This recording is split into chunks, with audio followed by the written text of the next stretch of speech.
ঢাকায় ধানমন্ডির ৩২ নম্বরের বাড়িতে ভাঙচুরের পর বিভিন্ন জেলায় শেখ পরিবারের সদস্যদের বাড়িসহ আওয়ামী লীগের নেতাদের বাড়ি এবং দলীয় অফিস ভাঙচুর করে বিক্ষুব্ধ ছাত্র জনতা।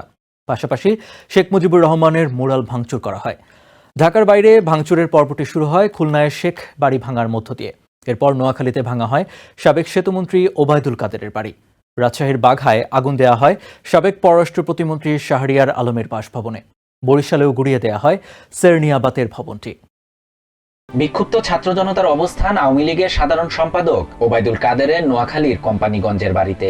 সেখানে ভাঙচুর চালানো হয় প্রায় ১.৫ ঘন্টা ধরে। পরে আসবাবপত্র বাইরে এনে আগুন ধরিয়ে দেওয়া হয়। এ সময় বাড়ির কিছু জিনিসপত্র নিয়ে যান অনেকে। রাজশাহীর বাঘায় সাবেক পররাষ্ট্র প্রতিমন্ত্রী শাহরিয়ার আলমের ৪তলা ভবনে আগুন ধরিয়ে দেয় উত্তেজিত ছাত্র জনতা। পরে ফায়ার সার্ভিসের ২টি ইউনিট গিয়ে নিয়ন্ত্রণে আনে আগুন। আর রাজশাহী কলেজে ভেঙে ফেলা হয় বঙ্গবন্ধুর মুরাল। শেখ হাসিনার ৫ চাচাতো ভাইয়ের শেখ বাড়ি এখন ধ্বংসস্তূপ। খুলনা নগরীতে বুধবার রাত ৮টা থেকে পরদিন দুপুর পর্যন্ত বুলডোজার দিয়ে বাড়িটি গুড়িয়ে দেয় বিক্ষুব্ধ ছাত্র জনতা।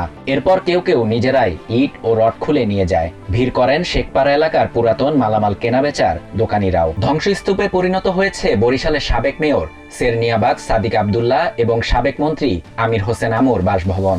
অনেকে নিয়ে যায় তাদের বাড়ির জিনিসপত্র। ভাঙচুর চালানো হয় আমির হোসেন আমুর ঝালকাঠির বাড়িতেও। ছাত্র জনতার দিয়ে আগুনে পুড়েছে সাবেক মন্ত্রী তোফায়েল আহমেদের ভোলার বাড়ি, যা দেখতে ভিড় করেন উৎসুক জনতা। এ সময় যে যার মতো নিয়ে যায় মালামাল। এদিকে নারায়ণগঞ্জের চাষারা মোড়ে শামীম ওসমান পরিবারের আদি নিবাস বাইতুল আমান ভবনে আগুন ধরিয়ে দেয় ছাত্র জনতা। পরে ভেকু দিয়ে ভেঙে ফেলা হয় ভবনটি। এছাড়া বাংলাদেশের বিভিন্ন স্থানে বেশ কিছু আওয়ামী লীগ নেতার বাড়ি ও শেখ মুজিবুর রহমানের মুরাল ভাঙচুরের ঘটনা ঘটেছে। শাহরিয়ার সাফাত, টিভিএন 24 নিউজ ডেস্ক।